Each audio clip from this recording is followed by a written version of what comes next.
Assalamualaikum warahmatullahi wabarakatuh. Izin memperkenalkan diri, Praja Muda Gufron Gozi Ramadan, NPP 330544, asal pendaftaran Jawa Timur dari kelas F1, dan juga teman saya. Mohon izin, Sen, perkenalkan diri, nama saya Kat, 3041 dari kelas 1, asal pendaftaran Provinsi Jawa Tengah. Baik, di sini kami akan mempresentasikan sebuah tugas dari mata kuliah Ekonomi Pembangunan dengan dosen pengampu Ibu Arina Romarina SE, MEC, Dev. Jadi di sini kami akan membahas tentang potret kemiskinan dari negara Venezuela. Ini adalah poin pembahasan dari materi kami. Yang pertama kami akan membahas dari latar belakang, kemudian masuk ke dalam kondisi ekonomi di Venezuela, kemudian dampak pada masyarakat di sana, kemudian krisis kemanusiaan yang terjadi, kemudian adanya bantuan internasional, dan juga upaya pemerintah dan solusi jangka panjang.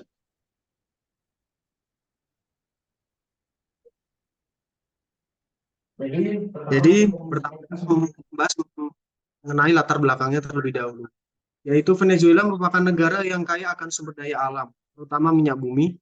Namun, sejak tahun 2014, negara ini mengalami krisis ekonomi yang sangat parah.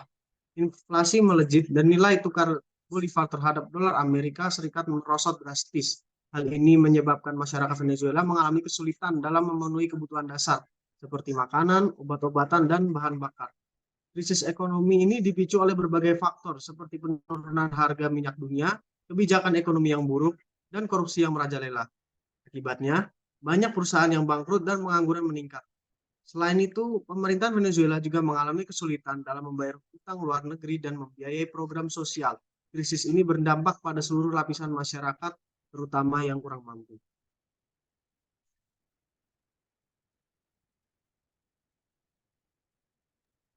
Selanjutnya ada kondisi ekonomi di Venezuela. Yang pertama ada kondisi keadaan yaitu inflasi yang sangat tinggi.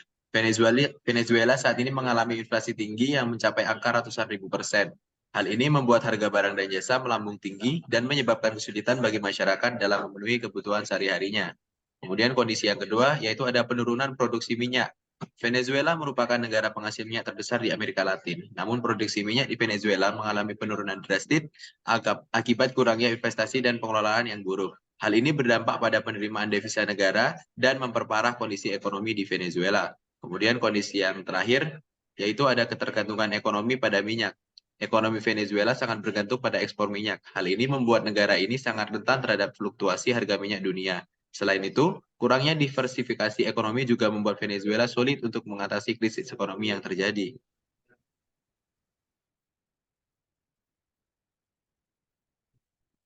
Lalu, dampak pada masyarakat.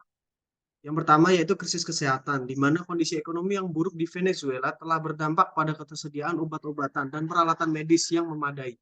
Banyak rumah sakit dan fasilitas kesehatan yang kekurangan pasokan dan terpaksa menunda perawatan medis yang seharusnya mendesak. Kedua, krisis pangan, yaitu inflasi yang tinggi dan kelangkaan bahan pangan telah membuat masyarakat Venezuela kesulitan untuk memenuhi kebutuhan pangan mereka. Banyak orang yang harus mengandalkan bantuan makanan dan organisasi kemanusiaan untuk bertahan. Dan yang ketiga yaitu krisis pendidikan, di mana kondisi ekonomi yang buruk juga telah berdampak pada sektor pendidikan di Venezuela. Banyak sekolah yang kekurangan fasilitas dan sumber daya, serta banyak guru yang mengalami kesulitan untuk memenuhi kebutuhan hidup mereka.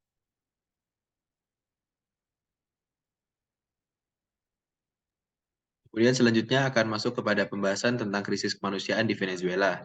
Jadi kondisi kemanusiaan di Venezuela yaitu terjadi krisis ekonomi yang telah berdampak buruk pada kesejahteraan masyarakat. Banyak orang mengalami kelaparan dan juga kekurangan gizi. Sementara akses ke perawatan kesehatan dan obat-obatan menjadi semakin sulit. Dan yang kedua, terhadap anak-anak dan juga lansia. Anak-anak di Venezuela dan juga lansia merupakan kelompok yang paling rentan dalam krisis ini.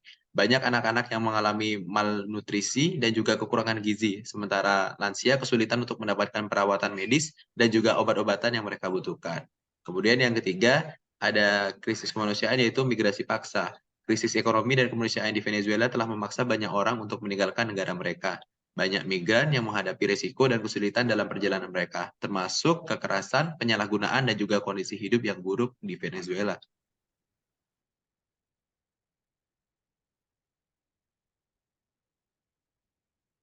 Kalau kita masuk kepada bantuan internasional, di mana bantuan internasional di sini ada tiga, bantuan kemanusiaan, bantuan ekonomi, dan bantuan pengungsi.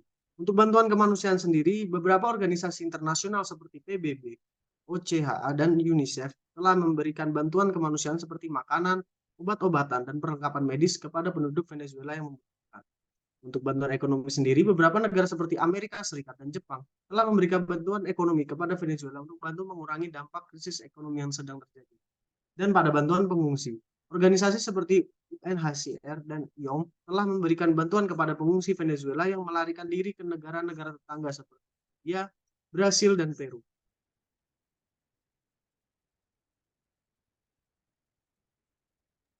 Kemudian kita akan masuk kepada upaya pemerintah dan juga solusi jangka panjang bagi negara Venezuela.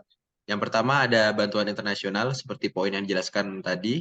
Nah, Venezuela memerlukan bantuan internasional untuk mengatasi krisis seperti makanan, obat-obatan, kebutuhan sehari-hari, dan juga dukungan ekonomi serta infrastruktur. Hal ini bisa menjadi pendorong utama bagi negara Venezuela untuk bisa lepas dari krisis yang terjadi pada ekonomi mereka. Kemudian yang kedua ada program bantuan sosial. Pemerintah Venezuela telah meluncurkan program bantuan sosial untuk membantu warga yang terkena dampak krisis ekonomi. Program ini meliputi distribusi bahan makanan, obat-obatan, dan barang kebutuhan sehari-hari secara gratis atau dengan harga yang sangat terjangkau. Kemudian yang terakhir ada reformasi ekonomi. Pemerintah Venezuela perlu melakukan reformasi ekonomi untuk mengatasi krisis ini. Hal ini meliputi seperti restrukturasi utang-utang mereka, kemudian ada pengurangan inflasi, dan juga diversifikasi perekonomian untuk mengurangi ketergantungan mereka pada sektor minyak dan bisa membuat sebuah komoditas baru sebagai penghasil ekonomi baru bagi negara mereka.